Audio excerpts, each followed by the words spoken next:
All right, we are back here on Selection Sunday with a bracket in our hands here. A lot of fun in the college basketball world. We're getting ready for the 2024 NCAA Tournament.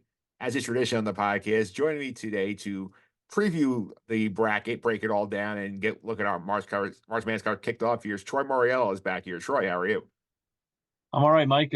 I've been better, to be honest with Yep. you. With my Red Storm getting the shaft here, and really the Big East as a whole, getting the shaft. But happy to be on as always to break down the bracket. Yeah, before we go too hard murdering the committee here for the job they're doing with this bracket here, let's accentuate the positive a little bit because this might have been the most ridiculous champ week I've ever seen. Think about some of these Mhm. headlines we had here. 20 number one seeds lost their conference tournament here. We had five bid thieves as confirmed by the selection committee going into this thing. We Mhm. had bubble teams doing really strong work throughout the week. We had a coach get fired on Monday, take a team to the NCAA tournament on Saturday. And another team get investigating for point shaving in the final of their tournament. We nearly had Brown win the Ivy League at a Yep. 30-17 record here. I mean, if you want to see how crazy college basketball is, this is the week to watch the sport. Yeah, you could argue that there was more chaos in the past maybe 6, 7 days of college basketball than there will be in the first round of the NCAA tournament. Like that's how chaotic this weekend was, to be honest, with like you said, the bid stealers, teams making runs out of nowhere to either the finals or even winning their conference tournaments. Just absolute chaos across the board.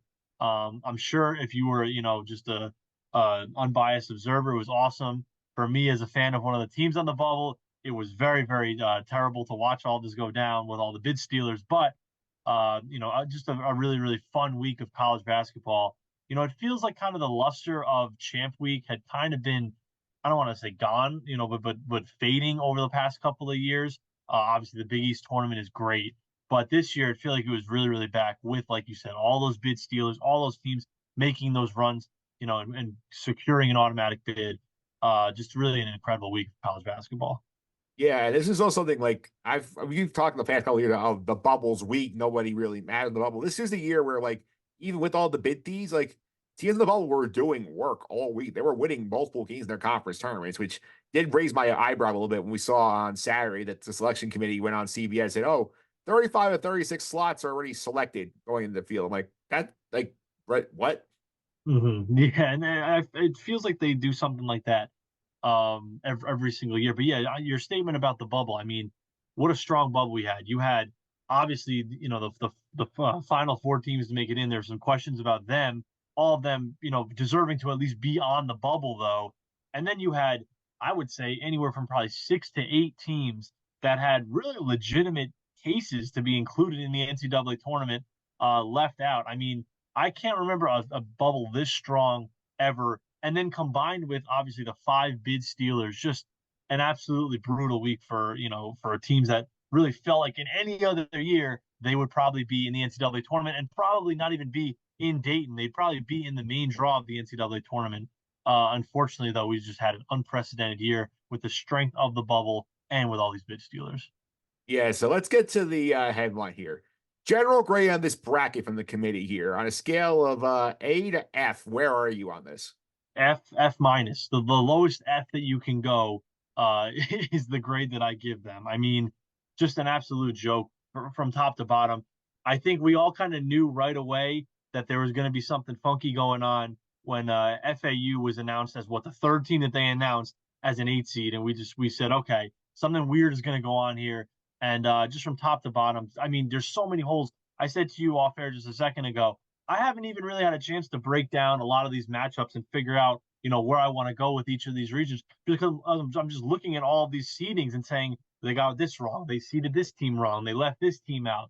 I mean, it's just over and over again. My biggest gripe, like I said, is with the Big East. I've watched tons of Big East, more Big East than anyone. Like I said, I'm a St. John's fan, but I'm a fan of the conference as well. You have a conference by most metrics, including Ken Palm, rated as the second best conference in the nation that gets three bids. It's just very, very strange to me. You had St. John's, you had Seton Hall, and you had Providence, who were all felt like I feel like at least were deserving of bids, and they all get shut out. And two of them aren't really even close to the bubble, weren't even in the first four out. To me, that's a travesty. especially when you have teams, like I said, like FAU as an 8 seed. You had Virginia getting in with just terrible metrics and has been terrible for the past month. To me, the story of this is the Big East really got the shaft here by the selection committee, and I don't understand why. Because there's, again, if you want the quality wins, if you want the strong resume, you go with Seton Hall. If you want or you go with Providence. If you want the strong net, you go with St. John's. Like there was so many. It's the either criteria that you would have picked, you could have picked one of these Big East schools, and for two of them to not even be close, and the third one to not make it, just blows my mind, in my opinion. Yeah, definitely. We'll go back to the Big East snubs in a minute here because I obviously agree with you on that here. Two other things I'll point out here. Number one, the disrespect the Mountain West got from this committee was mind-boggling here. I mean, the fact that we heard that number one, New Mexico needed to steal the bid to get in, that they were not really serious consideration with what to be done this year was very strange to me. And number two, I mean, you also had two of the other teams, Colorado State and Boise State, in playing game, which made no sense to me. I get the bid; these are part of that, but still. And number two, like it felt like there was no real consistency what they're looking for here. There were some teams that said, okay, like the net's good here. Here they have quad one wins. Here we have this. And then like other teams like, wait, this doesn't matter for you, but it matters for them. And like I know everybody brought up here, like Dayton, who was ranked good metrically all year, has not been the team of the field, get the 7 seed. But yeah, that's what I'm saying. Like if the selection was consistent at least, and they said we're going with net. We invented this net thing. We're going with that. Teams with good nets are going to be rewarded. Teams with bad nets are going to be penalized. And that's how they seeded the field, and that's how they determine who gets in. That's fine. At least it was consistent. If they said we're going with the predictive metrics or whatever, if we're saying we're going with wins over the field, whatever you want to say, if they just kept it consistent, I don't think there would be this outrage. But it seems like certain metrics mattered for some teams while they did not matter for others, and it's just vice versa. It doesn't make any sense to me. At least make it consistent. And I understand. We just talked about it. I don't envy the job that they had to do with all the quality teams that were on the bubble. It's unprecedented how many teams were deserving bubble teams this year, plus all the bid stealers. I don't envy what the job that they had to do, but the fact that it was not consistent from one team to another is really my biggest gripe as well. Yeah, I would just agree with that as well here. And like another thing that we talk about off the air here is like it felt like the thing that I took away here was that like the net mattered when you play quad four cupcakes and pummel them, which the Big 12 did a masterful job this year gaming the system with that, where like they artificially inflated the nets here because people understand the net works. This metric here where a lot of things matter here, where it's who you play, where you play them, and how big you beat them by. So if you play quad four cupcakes, win by 20, 30 points, you get rewarded for it. And the Big 12 had a lot of teams do this where they played like 6, 7, like 5 cupcakes, blew them out, and ended up with high nets. And it got TCU in the field. Oklahoma was the first team out, and they would have been the same boat if Oregon didn't win last night. Yeah, and you saw Providence head coach Kim English basically said that maybe next year we will just schedule no one in the non-conference and let the strength of our league carry us, because that seems to be what the Big 12 did. I'm happy that people are really shedding light on that, because that was something that you kind of felt was going on, throughout the year, and it's finally now come to light. But again, just keep it consistent. If you're gonna go by the net, go by the net. If you're gonna go by wins over the field, go by that. But to pick and choose what you want to do, to me, it doesn't make any sense. I'm glad you picked up Rob K. English. I do have the audio pulled here on Twitter here. I'm going to share this version here. So this is his clip here, and the caption says it all, but I'll let Kim English say it for himself. Weren't as good as what showed up on the court. Yeah, I think the analytics are bullshit, right? Yeah. I think you could schedule bad teams in your non-league and beat the snot out of them and beat them by 50 and 60. And I think coaching for so long, it's been a gentleman agreement. I mean, you have a large lead at the end of the game. For health reasons, you take guys out to get some other guys opportunities to play. You take guys out. But right now, it might be a change in college basketball, where beating teams by scheduling to beat teams by 40 and 50 might be a thing to do. But when you get into this league, the analytics aren't going to look very good. I think that's a pretty good summation there of what Kim English had to say here, because he's not wrong. I mean, like it did him no favors to play like some of these teams. They did not have the greatest non-conference record schedule here, but they actually challenged themselves a bit, and they had 6 quad one wins. I believe is the most ever get left out of the field. Yeah, and as a St. John's fan, I've always said my strategy for playing in the non-conference would be challenge yourself. Play, a bunch of power conference teams, play in a big tournament, play games at MSG, get play as many power conference teams as you can because those games are basically a win-win. If you win them, awesome, it's a big resume win. If you lose them, it doesn't hurt you.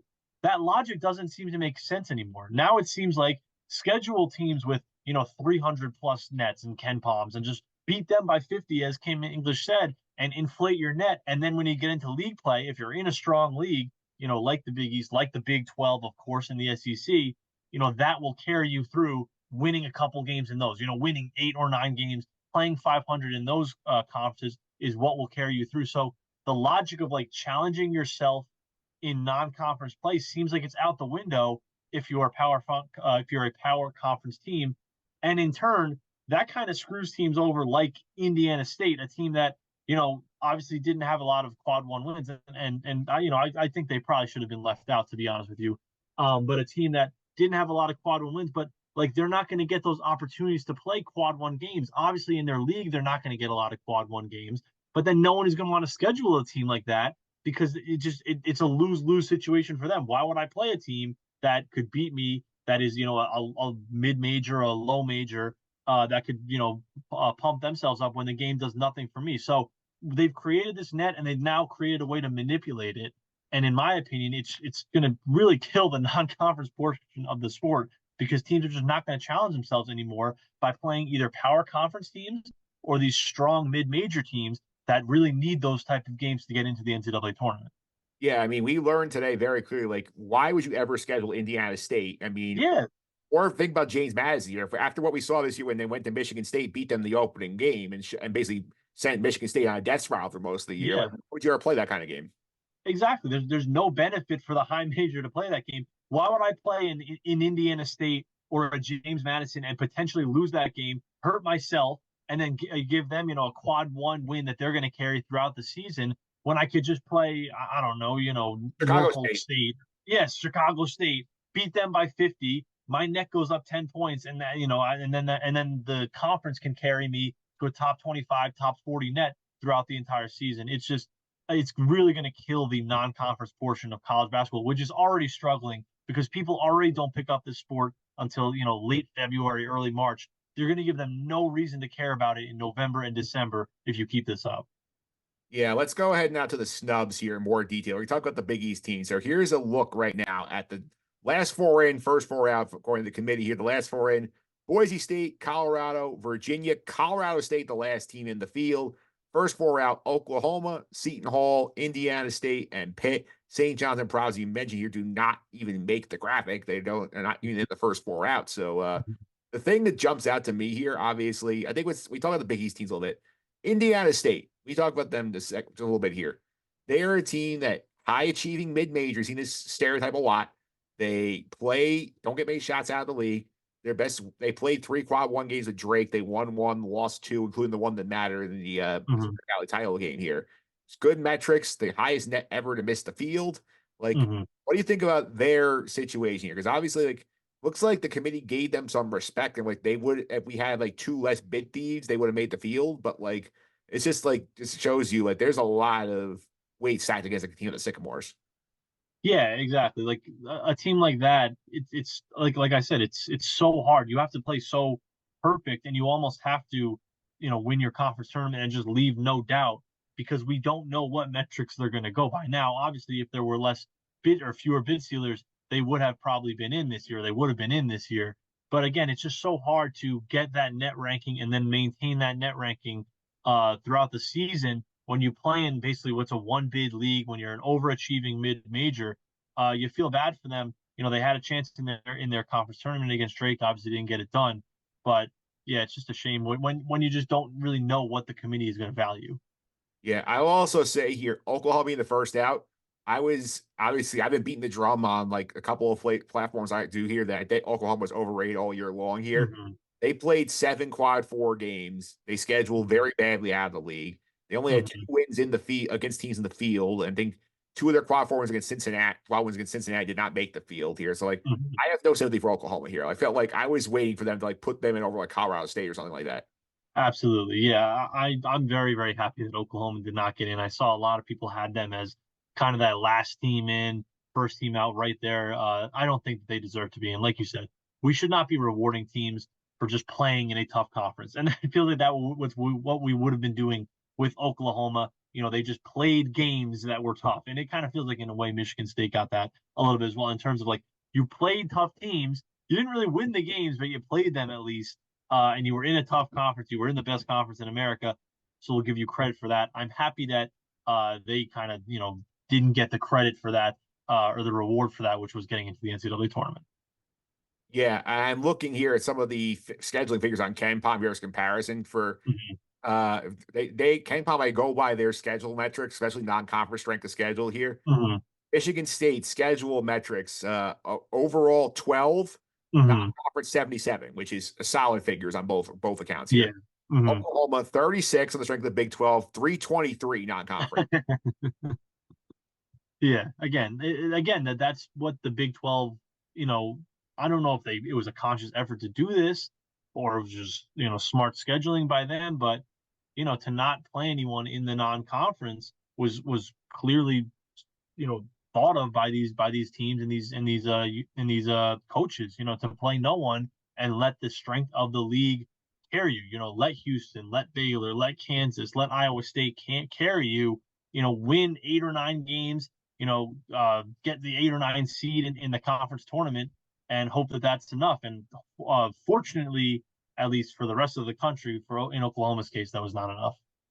Yeah, I'm looking at some of the numbers here for some of these teams, like who are like in the Big 12, SEC too, a little bit here. Iowa Mm-hmm. non-conference 351 as an example here. Uh-huh. BYU 327, Texas Tech 263, Texas 277, Mm-hmm. Nebraska in the Big 10 322. That's probably a separate issue with them. I mean, Mm-hmm. TCU 357 gets in the field. Like Yeah. Mm-hmm. it's And that's you just named half the league. Like that's half the Big 12 basically.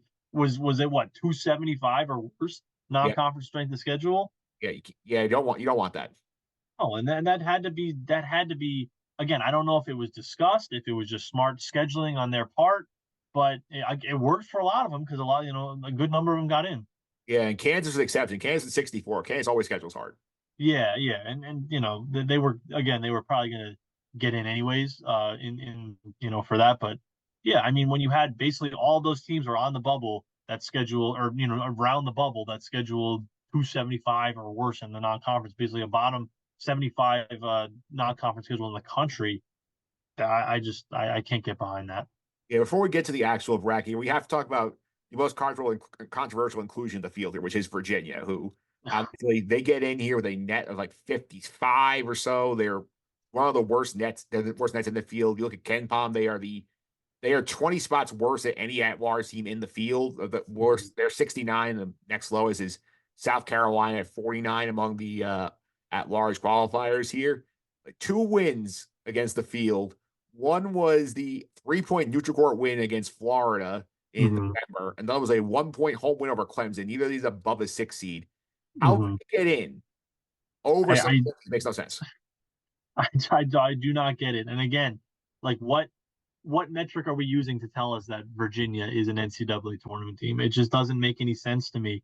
And maybe this is just like a small brain thought of me, but when you're a team that's on the bubble that loses to one of the bid stealers in NC State, like that should be your bid getting stolen. Like I know it doesn't work that way, but in my opinion, and again, my like small brain opinion, that's how it should be. If you were on the bubble and you lost to a team that ends up being a bid stealer, they should be the one taking your bid. That's like it's just common sense in my opinion.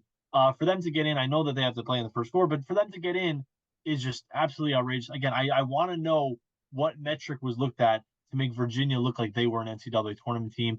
I believe they've won like 4 games in the last month. I think I saw, and 2 of them were against Boston College. Again, you said about beating the teams in the field. They've been pathetic for like a month now. So like, is it well? They're not playing well. Clearly, that they should get in. They're not like an aesthetically pleasing team. I know that doesn't matter, but like, what metric are we using to say Virginia is an NCAA tournament team? I would love to know. I think the metric is that we finished third place in the ACC in the regular season. I think that's the metric they went on. Yeah, but like, how bad was the ACC this year? The ACC was terrible this year. So like, Yeah. I don't want, I don't give them any credit for that. Yeah. So Go ahead. speaking of Virginia here, I have their schedule pulled up here. Let me read off the last 9 games they played Yeah. after February 13th on. They lost 74-63 to Pitt. It was another bubble team in the field here. Won 49-47 against Wake at home. Lost 75-41 at Virginia Tech. Lost 54-44 at North Carolina. Won by 4 at Boston College. Lost 73-48 at Duke. Won against Georgia Tech by 5. In the ACC tournament, needed overtime, beat BC by 6. They lose by 8 to NC State in overtime. That's not a tournament team. No, and so those were the 2 wins: Boston College, Georgia Tech, and someone who else. I mean, that's last month. That's last 9 games. That's a month of college basketball. To be that bad for a month straight, I don't care where you started. You're not an NCAA tournament team. I don't care where you finished in the ACC. The ACC historically has been a great league. Yes, this year the ACC was not that good. So to put them in, I seriously don't understand it. Should I mention they lost by 22 at Notre Dame in December? Yeah, it's just like, I mean, they played Duke a couple weeks ago. That game wasn't even close, and that's a very mediocre Duke team. I just that one, when I saw that one, I could not believe it. I knew my team's chances were cooked once I saw Virginia as the last 4 in, but again, it feels like they were just throwing darts and trying to figure out what would stick. And another weird one too, which I'm not sure if we're going to get into this. How is Duquesne an 11 seed? Like, what are we doing here?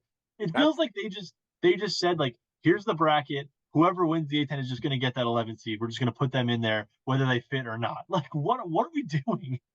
That to me felt like, okay, we want to go get brunch tomorrow. So let's go ahead and like let's not worry about this. Exactly. Like the winner of that game is just going to get that 11 seed. We'll just like that makes no sense to me that they're an 11.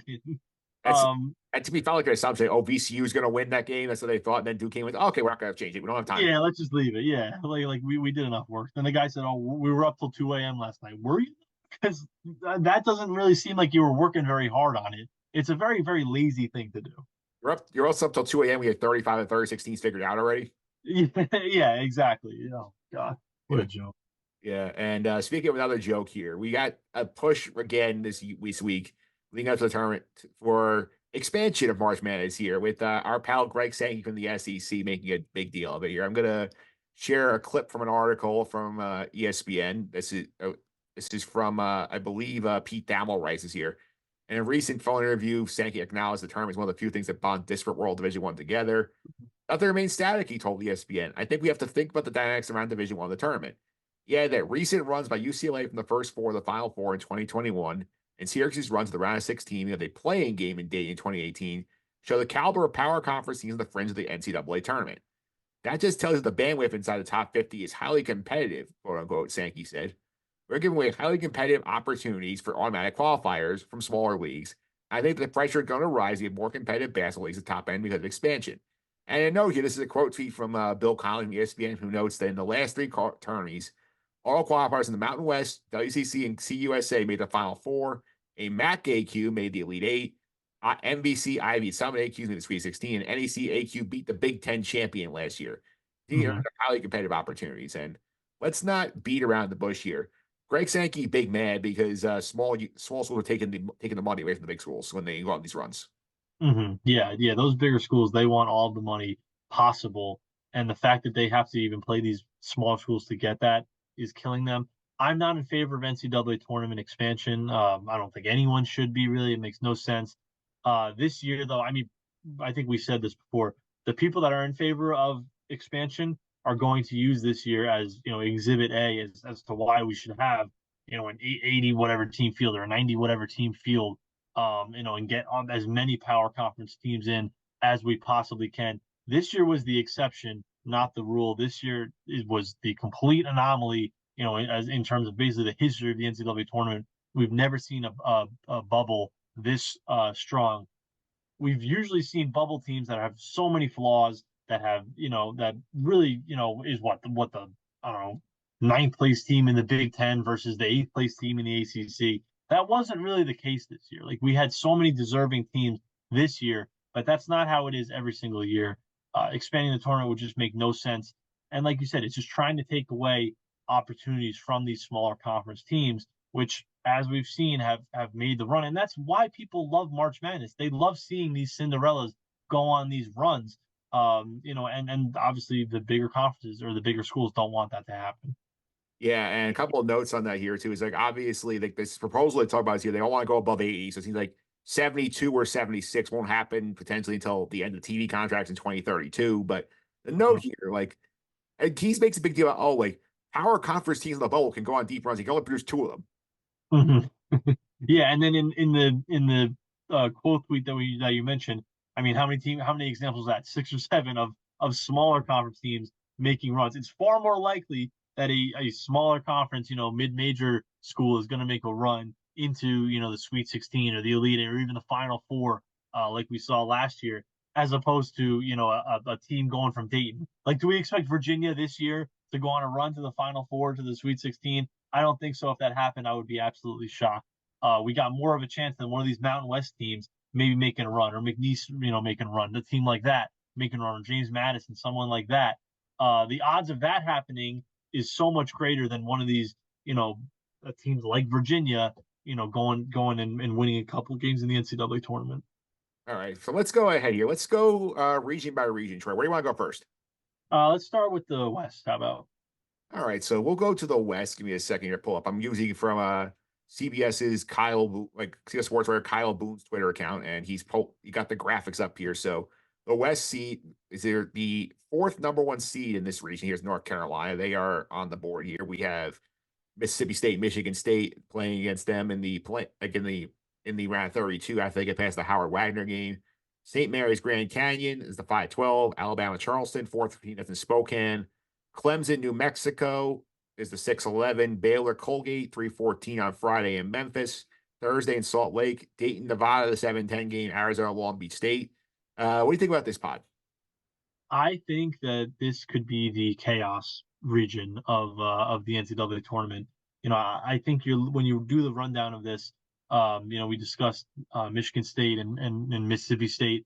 I think the winner of that game has a really, really good chance against a team like North Carolina in the second round.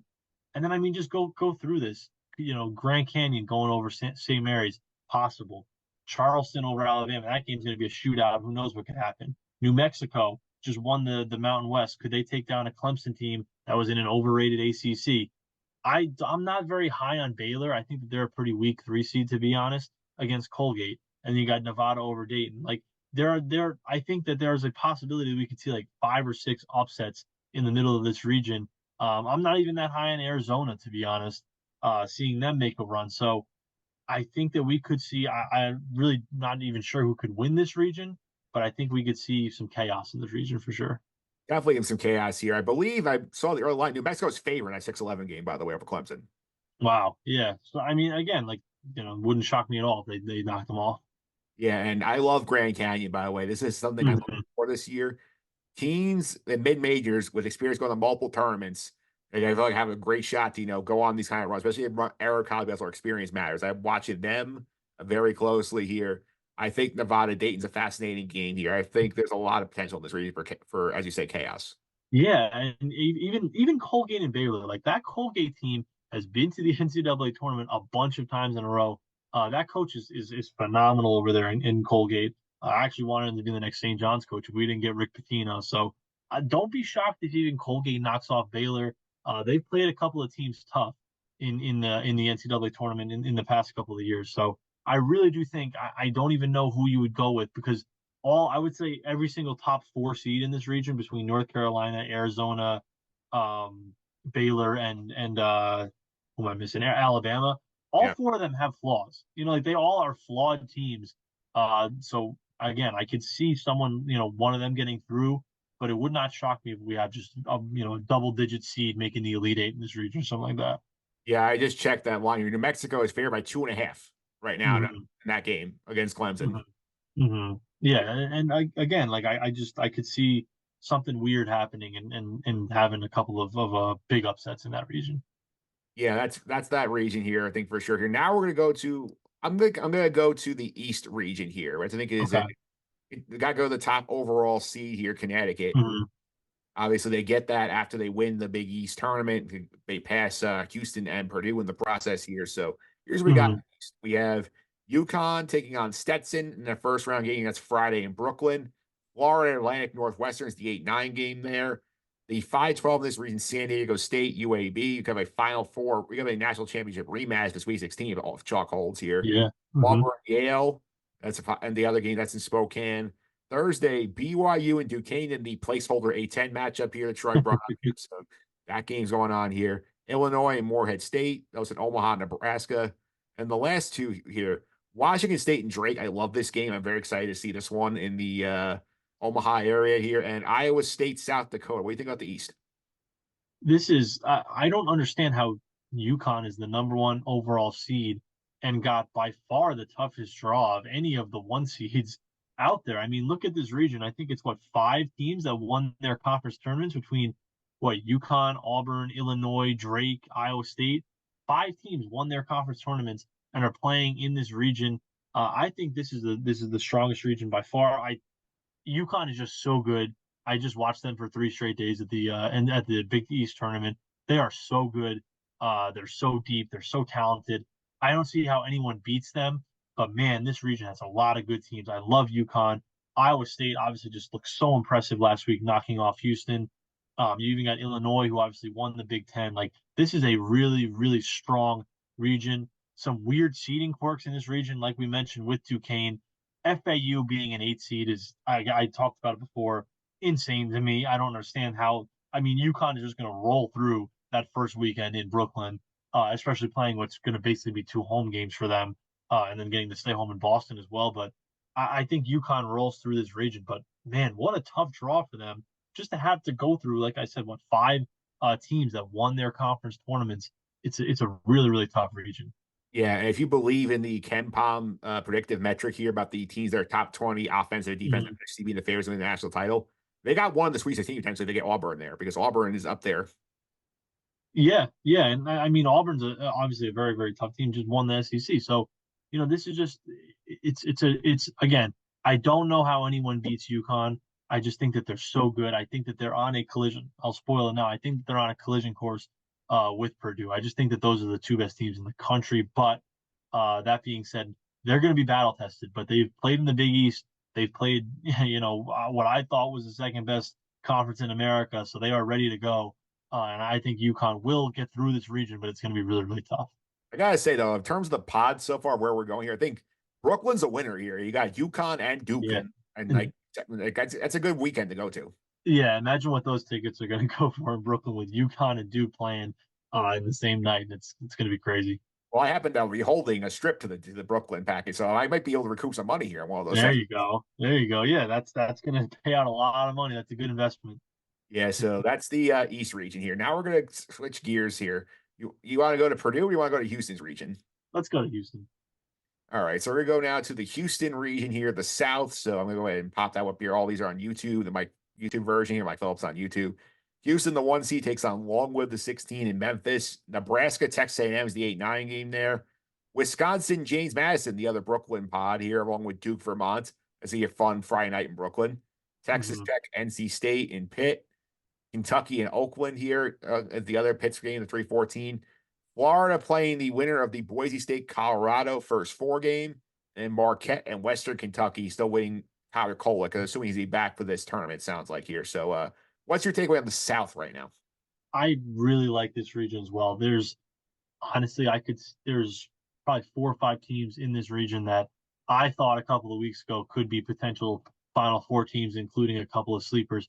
I really don't love Houston, to be honest with you. I just think that they're so banged up, had so many injuries. They've got the depth issues. I could see them running into someone. I don't know if it's gonna, obviously won't be in the first round. You wouldn't think. Maybe in the second round, maybe in the Sweet 16. I just see them running into someone and taking an early exit again. But I really like Wisconsin. I know a lot of people are going to pick James Madison over them in that 12-5 upset. They've got an offense this year. They can score the ball. They went through a big lull for about a month there in the regular season. But I like them as a 5 seed, getting to the Big Ten title game. I could see them making run. Obviously, don't like Duke this season at all. And then the SEC teams, Kentucky and Florida, two teams that can score the ball. Kentucky, I think, is starting to find their rhythm. Obviously, they take the early exit in the SEC tournament, but I like that Kentucky team a lot. Like if when you can score with anyone in the country, and when you have guys that can put the ball in the basket, it's a winning formula, in this tournament. So I like them. I like that second round matchup for them against either Texas Tech or NC State. I think that's two teams that they can beat. So you're looking at a Kentucky team that could be getting to the Sweet 16 relatively easily. And Marquette with Tyler Kolek, like I said, that's the second best team in what I thought was the second best conference in America, behind only UConn, who is the best team in America. That Marquette team is really, really tough. Just watched them yesterday play UConn in the Big East tournament at the Garden. They hung around with UConn for a long time in that game without their best player, Tyler Kolek. So I don't love the 1 seed in this region, but like I said, there are 4 other teams that I could see possibly making a run, from all the way down from Florida as the 7 seed to Marquette as the 2 seed. Yeah, and a couple of things I'll add here too. Kentucky, I can't take them far here because they don't play a lick of defense. That's going to be a problem. They get into March. That's a big issue. I think I love James Madison over Wisconsin here. I think that Wisconsin's been overrated. They have not played well since the turn of the calendar. And I do feel like, yes, they put a little better in the Big Ten tournament, but this James Madison team has balls and a lot of them. Mhm. And they are capable of taking care of anybody. They went to Michigan State and won. Michigan State was number 4 in the country. I love Mhm. this here to get out of this pie entirely, get to the Sweet 16 here. And I will also say, you're looking for that first 4 win, usually one who gets through and wins a game here. I think Colorado over Florida. That's my calling my shot right now. I think Florida right now losing their big guy. He broke a bone in his leg today. It's a big emotional low. Colorado's insurging. They're playing well. The metrics like Colorado. I think that this is probably where they just ride them into or pick Florida off if they get out of that first 4 game.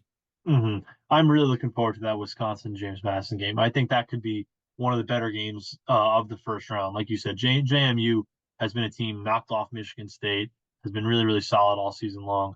I'm really looking forward to that one. All right, so that's it for this region. We got one more region to go to, then we'll go to the TV because we have the TV coming up here also. That did drop while we were doing the pod. So we'll go to the Midwest right now. So this is our last region. This is Purdue's number 1 seed, the third overall. They dropped after their 4th Big Ten tournament. They started off with Montana State and Grambling State. So another year, the first 4 playing 16 for Purdue. Hopefully it goes better than Taylor Dickinson. Utah State, TCU in the 8-9 game. Gonzaga and McNeese as a fun 5-12. Kansas, Samford, and Salt Lake. South Carolina and Oregon and Pittsburgh in the 5-12 and the 6-11 there at Creighton and Akron. Texas against the Virginia Colorado State winner in Charlotte. Tennessee and our friends the Peacocks, St. Peter's are back. So they are in trying to get the 15 seed roll all over again here. So what do you think about this region? Yeah. First of all, the thing that stands out is that 12-5 McNeese versus Gonzaga game. I think you had Seth Davis on the selection show mention how he's picking McNeese to win that game. Everyone's going to pick them over Gonzaga. And I bet a lot of people are going to pick Samford over Kansas as well. Those are going to be the two. If I had to guess, those will probably be like the 2 most popular upset picks of the weekend. Kansas, just really, really tough for them. Obviously, without McCullough, without Dickinson, had that early exit in the Big 12 tournament. A lot of question marks surrounding them. Don't really like them to make a run, nor do I like Gonzaga to really make a run, although they have played very well of late. This is Purdue's region to lose, and if it's not going to happen this year for Purdue, it's just never going to happen. Like, this is a Purdue team that is ready to go. They went through the heartbreak of last year. Will they pull off basically what Virginia did a couple of years ago, losing the 16 seed and then winning it all? They're either the best team in the country or the second best team in the country. I think UConn is a little bit better than them. But like, if it's again, I mean, obviously this is the end for Edie and all of them. But if it's not going to happen for you this year, when's it going to happen? Look at this region, man. You've got a banged up Kansas team. You've got Gonzaga in a down year. Your 3 seed is Creighton, who's a good team but has flaws for sure. And then your 2 seed is Tennessee, who I think you could say the same thing about Tennessee as you say about Kentucky, in that they don't play a lot of defense. They can score the ball. They don't play great defense. And it's like, if it's not going to happen for Purdue now, when's it going to happen? I don't know. Well, so are we betting on Rick Barnes getting the Final Four? I don't think so. No, exactly. I just it has to happen for Purdue this year. It has to, because if it doesn't happen this year, I don't know when it's going to happen. Yeah, a couple of upset shots go here. I'm going to go against the trend. I will take Gonzaga in that game. I do feel that they're playing very well here. I think Hmm. I think they're going to have enough of a home court advantage in Salt Lake. And I think that I'd like Hmm. out there in I here. think, I think they win that game too. Sanford over Kansas at love because Sanford is 10 deep. Kansas only has 7 guys. The altitude is not good when you're the team that less depth. And Sanford has a bunch of guys who can shoot the three. They have a chance to basically blow them out of the gym. Hmm. Yeah, it just feels like this is one of those years for an early exit for Kansas. They haven't been right, it feels like, for so long. They've been dealing with the injuries, of course, like you mentioned. It just feels like it's an early exit year for them. Yeah, and the other upset shot I'm going to call here in this region here, Oregon's going to take out South Carolina because I feel like here Oregon's riding the momentum from the Pac-12 tournament. They have some Mhm. firepower here. South Carolina a little early. This is a team that's picked last in the SEC preseason poll. They stumble a bit down the stretch here. I think that the way of the moment is getting to them here. I think they're not going to be up ready for Oregon.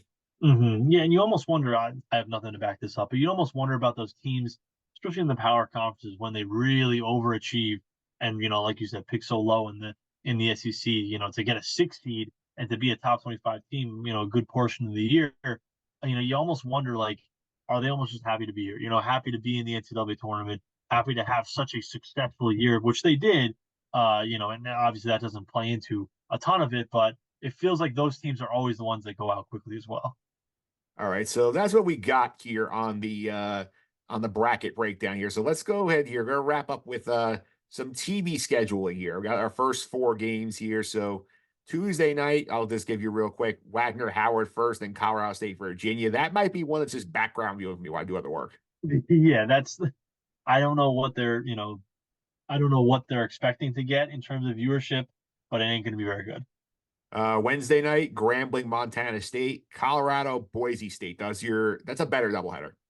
Yeah, at least, I mean, Colorado Boise is a good game. Those are Colorado and Boise are two teams that probably thought they were going to be in the main draw and probably are worthy of being in the main draw as well. So that'll be an entertaining game at least.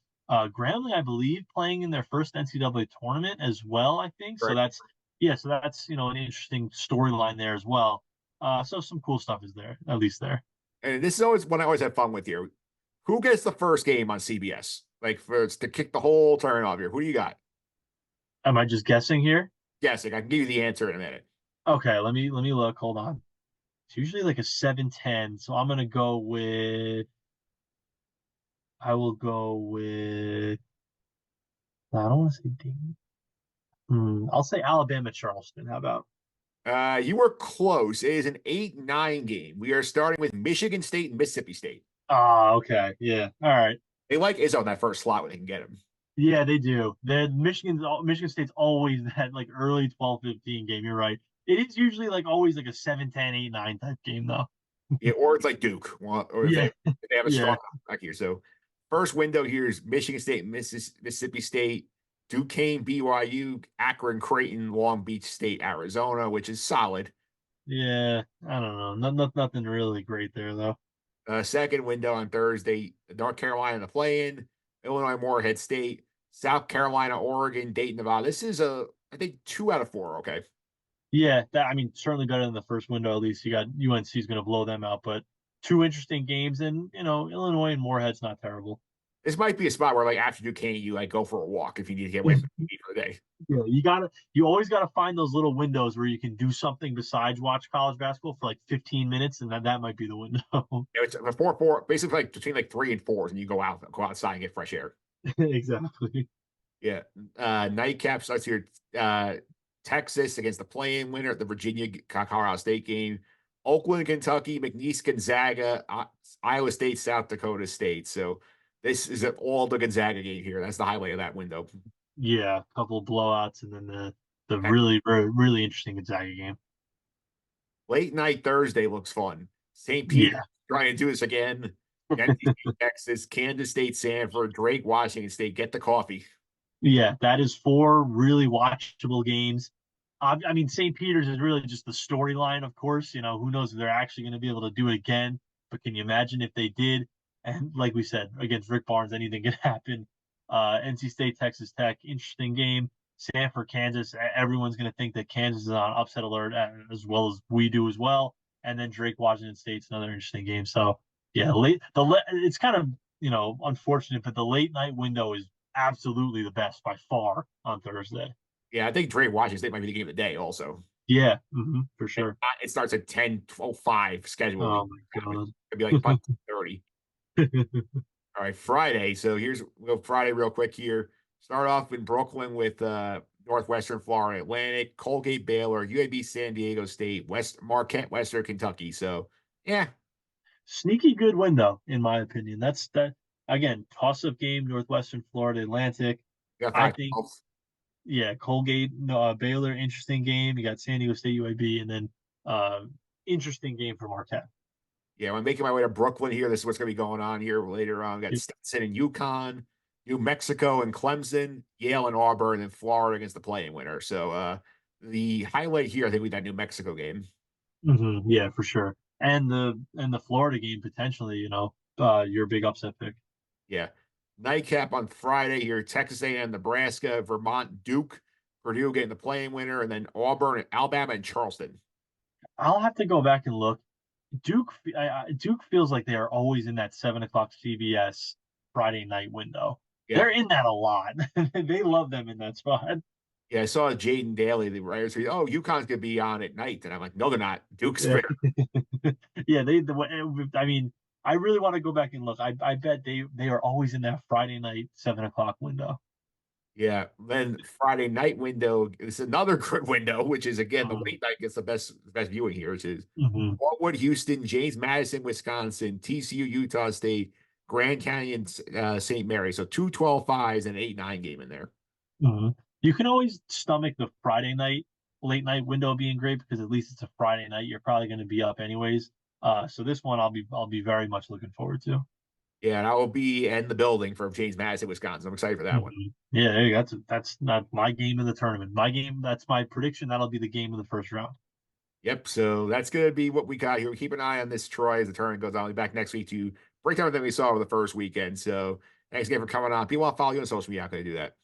Definitely, yeah, you can follow me on Twitter at Troy Mauriello, Mauriello. You can see my musings about St. John's basketball and my complaints with the selection committee this season. So definitely check it out. Can we check here if they accepted the NIT bid in this? St. John's, they turned it down for sure. Yeah. Fanta said here that St. John's informed the NIT they will not be participating. They said don't even pick us because we're going to turn. Don't even think about it because we're turning it down, which I can't blame them. Yeah, Patino apparently has called the net fraudulent. Yeah. Patino was on them as well, which I'm happy to see. I mean, listen, someone's got to speak up. When your conference kind of gets screwed like the Big East did, I'm happy to see Kim English, happy to see Patino as well, coming out and kind of saying how they feel because it's not right for that Thomas to get 3 bids. Plus, with the system the way it is here and with the portal opening on Monday, it doesn't benefit these big teams who they are bending over backwards trying to get to go to the NIT. We're trying to get automatic bids for 2 teams from every league here. Why would you go to the NIT when you just go start recruiting for next year? Exactly. Yeah. Like it makes no sense to be playing these games that mean absolutely nothing, especially for St. John's. They're a senior team.